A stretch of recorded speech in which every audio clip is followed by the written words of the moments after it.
உதகை மற்றும் கொடைக்கானல் இ-பாஸ் விதிகள் இன்று அறிவிக்கப்பட்டிருக்கிறது. கொடைக்கானல் ஊட்டிக்கு செல்லும் சுற்றுலா பயணிகளுக்கான இ-பாஸ் வழிகாட்டு நெறிமுறைகள் இன்று மாலை வெளியாகும் என தகவல் தெரிவிக்கப்பட்டிருக்கிறது. இது தொடர்பாக கூடுதல் விவரங்களை வழங்குவதற்காக நமது செய்தியாளர் நந்தினி இணைப்பில் இருக்கிறார். வணக்கம் நந்தினி, விவரங்களை பதிவு பண்ணலாம். வணக்கம். கோடை விடுமுறையொட்டி ஊட்டி மற்றும் கொடைக்கானலுக்கு செல்லும் சுற்றுலா பயணிகளுக்கான இ-பாஸ் வழிகாட்டு நெறிமுறைகள் இன்று மாலை வெளியாகும் என தகவல் வெளியாகியிருக்கிறது. இதற்காக தகவல் தொழில்நுட்பத்துறை சார்பில் தனியாக இணையதளம் ஒன்றும் உருவாக்கப்பட்டிருக்கிறது. இந்த நடைமுறையை பொறுத்தவரையில் வரக்கூடிய 7ஆம் தேதி முதல் ஜூன் 30ஆம் தேதி வரை நடைமுறையில் இருக்கும் எனவும் தெரிவிக்கப்பட்டிருக்கிறது.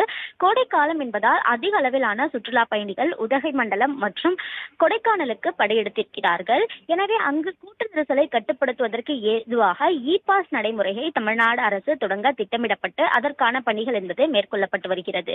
வரக்கூடிய 7ஆம் தேதி முதல் இ-பாஸ் இருக்கக்கூடிய வாகனங்கள் மட்டுமே ஊட்டி மற்றும் கொடைக்கானலுக்குள் செல்ல அனுமதி வழங்கப்படும் எனவும் தெரிவிக்கப்பட்டிருக்கிறது.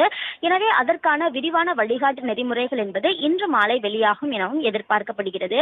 குறிப்பாக நாளொன்றுக்கு எத்தனை வாகனங்கள் உள்ளே செல்லலாம், அதே போன்று உள்ளூர் வாகனங்களுக்கான வழிகாட்டு நெறிமுறைகள் என்னென்ன என்பது தொடர்பான விரிவான வழிகாட்டு நெறிமுறைகள் என்பது அதில் இடம்பெறும் எனவும் குறிப்பிடத்தக்கது. அந்த வகையில்தான் ஊட்டி மற்றும் கொடைக்கானலுக்கு செல்லக்கூடிய சுற்றுலா பயணிகளுக்கான இ-பாஸ் வழிகாட்டு நெறிமுறைகள் இன்று மாலை வெளியாகும் என்பதும் குறிப்பிடத்தக்கது. விரிவான விவரங்களுக்கு நன்றி நந்தினி.